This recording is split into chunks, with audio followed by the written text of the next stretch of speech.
Hello दोस्तों, welcome again to my channel world market by Anoor. इस episode में या इस वीडियो में हम बात करने वाले हैं पब्लिक इश्यूज़ के बारे में। Difference between IPO, OFS, FPO, right issues. YouTube पे इन सब्जेक्ट के ऊपर बहुत सारे वीडियोज़ हैं, तो फिर ये वीडियो बनाने की ज़रूरत क्या है, इस वीडियो में क्या यूनिक है और ये वीडियो को आपको क्यों देखना चाहिए, उसका एक ही सवाल से मैं आपका आंसर दूंगा कि जितने भी पब्लिक इश्यूज़ में आपने पैसे डाले हैं, कभी क्या आपने ये सोचा ये आपके पैसे जाते किधर है, टेक्निकली इनकी एंट्री बुक्स ऑफ अकाउंट में कैसे होती है। जितने भी वीडियोस है ये सब डिफरेंशिएट तो बताते हैं, लेकिन इस बेसिस पे बताते हैं कि भाई लीगली इनकी वैलिडिटी क्या है, क्या सिस्टम है। ये सब आपको बुकिश नॉलेज देते हैं। प्रैक्टिकली ये आपको ये नहीं बताते कि एक्चुअल आपने जो इशू में पैसे डाले हैं वो बुक्स के कौन से हेड में जानते हैं, वो क्या आपका अकाउंट में जो आपने पैसे डाले हैं वो क्या कंपनी का बुक बिल्डिंग करते हैं, क्या कंपनी का एसेट बनाते हैं या किसी इंडिविजुअल के जेब में जाते हैं। तो हम लोग इस एपिसोड में, इस वीडियो में यही समझने की कोशिश करेंगे कि इन सब के अंदर क्या डिफरेंस है, लीगली नहीं टेक्निकली इनमें क्या डिफरेंस है। और एक एग्जांपल, जोमेटो का इशू आया, 1 रुपये का वो शेयर था, 72 रुपीज़ में आपने खरीदा। हो सकता होगा अभी तक उसको आपने मार्केट में बेच दिया होगा, लेकिन नहीं भी बेचा होगा। तो एज एन इन्वेस्टर मुझे पूरा यकीन है अगर आप लंबे समय से स्टॉक मार्केट में हैं तो कोई ना कोई पब्लिक इशू में आपने पैसे डाले होंगे। तो आपको इमीडिएटली ये समझने आना चाहिए कि लीगली क्या डिफरेंस है, दैट इज़ अनदर थिंग। मैं जो पैसा दे रहा हूँ ये कहाँ जा रहा है, क्या ये कंपनी का एसेट बिल्डिंग करने में जा रहा है या नहीं जा रहा है। तो आइए हम इस डिफरेंस को समझने की कोशिश करते हैं। तो जनरली क्या होता है, जितने भी इश्यूज आते हैं वो इस तरीके से 4 पार्ट में हम डिवाइड कर देते हैं। तो पहला जो पार्ट है वो इनिशियल पब्लिक ऑफरिंग है, दूसरा जो पार्ट है वो ओएफएस है, तीसरा जो पार्ट है वो राइट इश्यूज है और चौथा जो पार्ट है वो एफपीओ है। चारों के अंदर अगर आपको इन्वेस्टमेंट करना है, अगर आपको अपॉर्चुनिटी का यूज़ करना है, आपको देने पड़ेंगे पैसे, तो ही आप इस गेम में एंट्री ले सकते, राइट। तो आपको ये समझ में आना चाहिए कि ये पैसे जो मैं दे रहा हूँ ये कहाँ जा रहे हैं। क्योंकि मान लेते हैं हम, ये जितनी भी 4 कंपनी है, ये 4 ये टाइप के इश्यूज ला रही है, चारों एक ही सेक्टर के अंदर है, चारों का कैपिटल एक ही है, सेल एक ही है, सब कुछ एक ही है, लेकिन ये अलग अलग होने के वजह से लिस्टिंग प्राइस जो है वो अलग अलग होगा। आपने पैसे क्यों डाले? प्रॉफिट के लिए ना, प्राइस डिस्कवरी के लिए।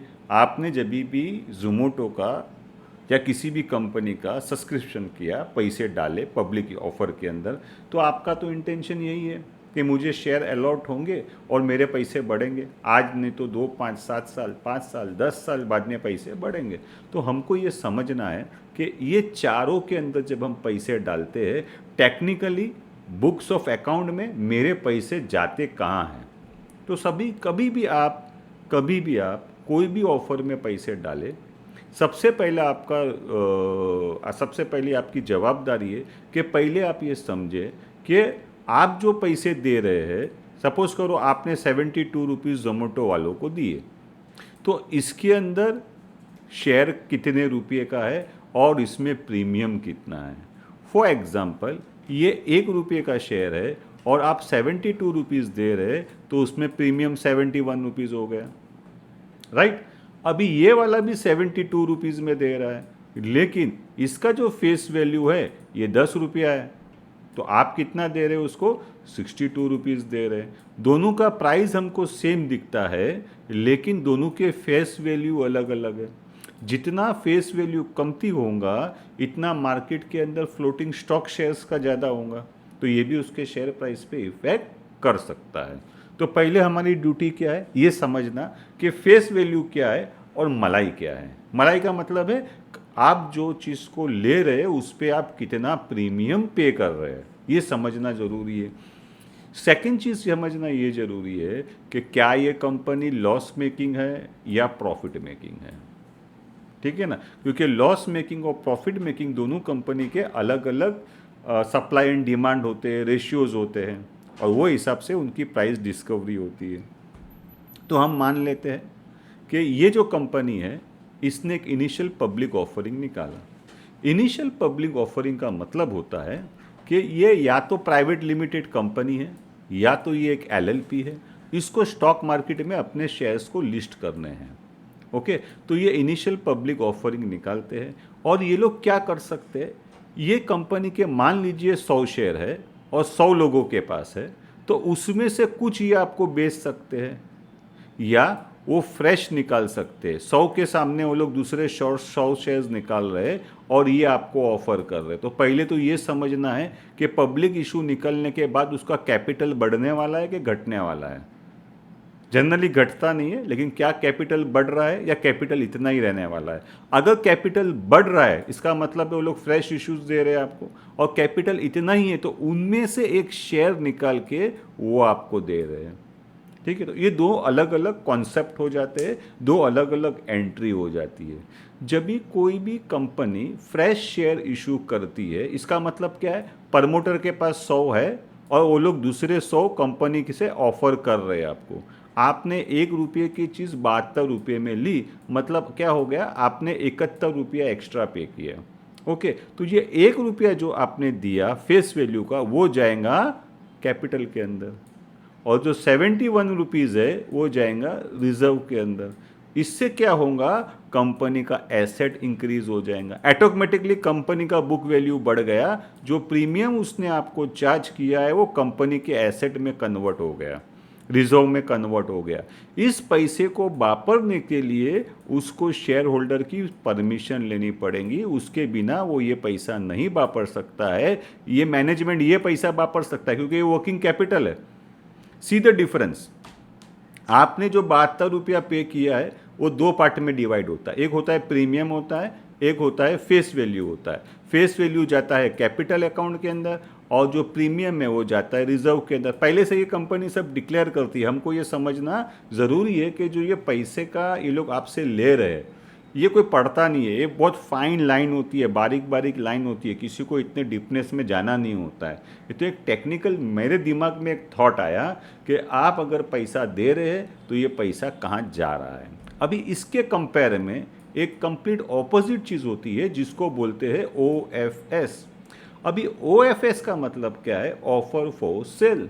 तो इसमें क्या होता है कि प्रमोटर के पास 100 रुपया का शेयर है, प्रमोटर ये 100 रुपये का शेयर आपको 72 रुपये में बेच रहा है, ये भी 72 में बेच रहा है, ये भी 72 में बेच रहा है। लेकिन होने वाला क्या है कि इसमें चेंज ऑफ ओनरशिप होने वाली है। प्रमोटर अपना माल बेचेगा और ये 72 रुपया लेके चला जाएगा कंपनी के बाहर, ये कंपनी आपके गले में आ जाएंगी और बाद में इसमें क्या लोचा है क्या लबाचा है। प्रमोटर तो बेच के चला गया, प्रमोटर तो अपना जो होल्डिंग था उसने आपको बेच दिया, इसको बोलते हैं ऑफर फॉर सेल। प्रमोटर जो है वो अपना माल आपको बेच रहा है, वो फ्रेश इशू नहीं कर रहा है। ये जो 72 रुपये आप दे रहे हैं ये कंपनी में नहीं जाएगा, कंपनी से बाहर निकल जाएगा।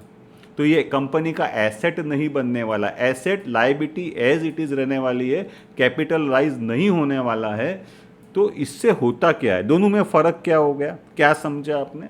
आप जो पैसा दे रहे हो ये कंपनी से बाहर निकल गया, यहाँ पे आप जो पैसा दे रहे हो ये कंपनी के अंदर ही रहेगा, ये एसेट बिल्डिंग होएगा। ये दो बड़ा डिफरेंस है, ये दो बड़ा डिफरेंस है। और जब भी हमने ऑब्जर्व किया है मार्केट साइकिल को, जब भी मार्केट बहुत टॉप में आती है, मार्केट बहुत गर्म होती है, मार्केट में प्राइसेस जब बहुत बढ़ जाते तभी मैक्सिमम OFS आते हैं। और ये मैक्सिमम OFS आते हैं अपनी होल्डिंग वो लोग महंगे भाव में दे के चले जाते हैं। फिर कभी कभी तो ऐसा होता है कि वो प्राइस इन्वेस्टर कभी ज़िंदगी में देखते ही नहीं। तो OFS के अंदर आप अगर सब्सक्रिप्शन कर रहे, आप पेमेंट दे रहे, तो आपको बराबर ये समझना है कि ये पैसा कहाँ जा रहा है, कौन सी कंपनी है, उसके अकाउंट्स क्या है, ये सब समझना ज़रूरी है। फिर तीसरा होता है राइट। अभी राइट्स का मतलब क्या है, राइट्स का मतलब है monopoly. It is not an obligation, it is your right. Right का मतलब होता है कि ये इशू तभी ही निकलता है जब आप कंपनी के शेयर होल्डर होवे और ये जो है जूनी कंपनी निकालती है। ऑलरेडी लिस्टेड कंपनी हो सकती है, वो क्या कर रही है कि भाई मेरे पास 100 इन्वेस्टर है ना, मैं 100 इन्वेस्टर को बोलता हूँ कि भाई मेरे शेयर्स आप और लो, इसके अलावा मैं किसी को नहीं बेचूंगा, मैं आपको ही बेचूंगा। आपने दिया तो ठीक है, नहीं तो ये इशू यहीं पे ख़त्म हो जाएगा। फॉर एग्जांपल 1 रुपये का शेयर ये 50 रुपये में राइट्स में देता है। ओके, तो ये 1 रुपया जो है अगेन ये कैपिटल अकाउंट में जाएगा, और ये जो 50 है ये रिजर्व में जाएगा। यानी जो पैसा आपने राइट्स इशू में दिया है वो कंपनी में ही रहता है, ये कंपनी के बाहर जाता नहीं है। तो ये डिफरेंस हो गया। पहले में क्या हुआ, फ्रेश इशू था। सेकंड में क्या था, ये आदमी अपना माल बेच के जा रहा है, ये अपनी दुकान बेच के जा रहा है, बाद में जो भी होएगा वो आपका। राइट्स में क्या है कि आपके पास ऑलरेडी शेयर्स है, कंपनी आपको बोलती है भाई थोड़ा और ले लो, हमको पैसे की ज़रूरत है, हमको प्रीमियम दो, और ये प्रीमियम ऑटोमेटिकली आपका एसेट बनने वाला है। आपके अकाउंट में से पैसा निकल के कंपनी में जा रहा है, यहाँ पड़ा था उसकी जगह पे यहाँ पड़ा रहेगा। ये जो रिजर्व्ड है उसको तो वो लोग यूज़ आपकी परमिशन के बिना कर नहीं सकते हैं। इसके बाद में आता है एफपीओ। एफपीओ का मतलब क्या है, ऑलरेडी इशू आ चुका है, वो लोग वापस से दूसरा इशू ला रहे हैं। राइट और एफपीओ एक ही चीज़ है, खाली इसमें फ़र्क ये है कि ये जो शेयर होल्डर है वो भी ले सकते हैं और पब्लिक भी इसके अंदर पैसा डाल सकती है। ऑलरेडी एक कंपनी है वो अपना दूसरा इशू निकाल रही है, और वो प्रीमियम में, जनरली अभी लोग प्रीमियम के साथ ही बेचते को at par. When I was growing up 30 years back, सब एट पार आते थे। 10 रुपये का शेयर 10 रुपये में आता था, तभी तो 1 रुपये का सिस्टम था नहीं।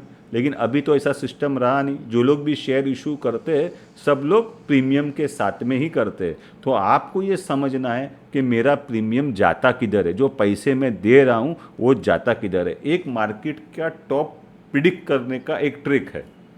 मार्केट टॉप हो गई है, मार्केट बहुत एक्सपेंसिव हो गई है, यहाँ से मार्केट के अंदर फॉल आ सकता है, ये प्रिडिक्ट करने का एक ट्रिक है। Observe the issues, count the issues of OFS। जितना ज़्यादा OFS बढ़ेगा इतना अपने को समझ जाने का कि मार्केट टॉप होने के चांसेस हो रहे हैं। क्योंकि इसमें क्या होता है, प्रमोटर अपना पैसा निकाल लेता है कंपनी में से, वो तो कंपनी में से निकाल तो लेता है, प्लस में वो आपको प्रीमियम में माल बेचता है और मार्केट में से निकल जाता है। दोस्तों मेरी बात आप समझे होंगे, क्योंकि ये बहुत ज़रूरी चीज़ है अगर आप इन्वेस्टमेंट कर रहे हो। 2 तरीके हैं पब्लिक इश्यूज़ के। एक, आपने जितना भी पैसा दिया है, पेड किया है, वो कंपनी के अंदर ही रहता है, एसेट बिल्डिंग होता है। पहले इसको बुक बिल्डिंग इश्यूज़ बोलते थे। आपने 1 रुपये की चीज़ 72 रुपये में ली, नो प्रॉब्लम, ये 72 तो कंपनी में ही पड़ा है ना, प्रमोटर लेके थोड़ी बाहर जा रहा है। और दूसरा होता है OFS। इसके अंदर क्या होता है, 1 रुपये की चीज़ आपको 72 रुपये में बेची जाती है। इसमें क्या होता है कि ये 72 रुपया लेके प्रमोटर बाहर निकल जाता है और कंपनी आपको हैंड ओवर कर देता है। दोनों कितनी खतरनाक और कितनी ऑपोजिट चीज़ है। इसके अंदर क्या होता है कि अभी आप देखिए कि जो OFS आता है ना, इससे EPS पे कोई फ़र्क नहीं पड़ने वाला, क्योंकि शेयर्स थोड़ी बढ़े। EPS के ऊपर इसके ऊपर कोई फ़र्क नहीं पड़ेगा, क्योंकि शेयर्स का इंक्रीमेंट ही नहीं हुआ है, कोई फ्रेश शेयर तो इश्यूज़ हुए नहीं है।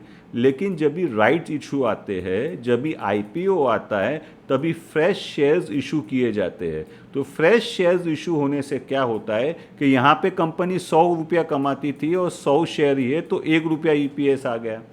अभी यहाँ पे क्या हो गया कि 100 रुपया कमाती थी, पहले 100 शेयर थे, अभी 1000 शेयर हो गए, तो 1 रुपये की जगह पे EPS हो गया 0.10%।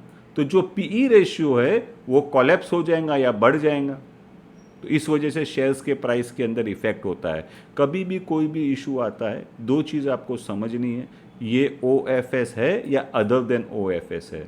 इस एक्शन से क्या बुक बिल्डिंग होने वाली है, क्या EPS पे कोई फ़र्क होने वाला है, उस हिसाब से उस शेयर्स की प्राइस डिस्कवरी होंगी और वो हिसाब से उसकी लिस्टिंग होंगी। दोस्तों मेरा जो ये वीडियो है आपके लिए इन्फॉर्मेटिव रहा होगा ऐसा मेरे को लगता है। अगर आपको मेरा वीडियो पसंद आया होगा तो सबसे पहले तो मेरे चैनल को सब्सक्राइब कर लीजिए, क्योंकि ऐसे वीडियोस मैं बनाते रहता हूँ और मैं हमेशा ये बताने की कोशिश करता हूँ कि क्या ट्रैप है, क्या नुकसान आपका हो सकता है। मेरे हर वीडियो में एक बात मैं बोलता हूँ कि मेरे वीडियोस देखने से आपका पैसा नहीं बना तो चलेगा, आपका नुकसान नहीं होना चाहिए। 2 दिन पहले मैंने एक वीडियो बना के डाला, ओपनिंग रेंज ब्रेकआउट ट्रैप, किस तरीके से ORB के अंदर लोगों को फंसाया जाता है, किस तरीके से छोटे इन्वेस्टर, छोटे ट्रेडर्स इस स्ट्रैटेजी के अंदर फंस जाते हैं। तो मेरे इसी तरीके से वीडियो आते रहते हैं। ये है मेरा फेसबुक के ऊपर पेज निफ्टी बाय अनूर, तो इसके अंदर आप लाइक कीजिए पेज को, मेरे ग्रुप को ज्वाइन हो जाइए। एवरी मॉर्निंग आपको पूरा मार्केट का डिटेल मिल जाएगा, मार्केट क्या ओपन हो सकती है, कैसे ओपन हो सकती है।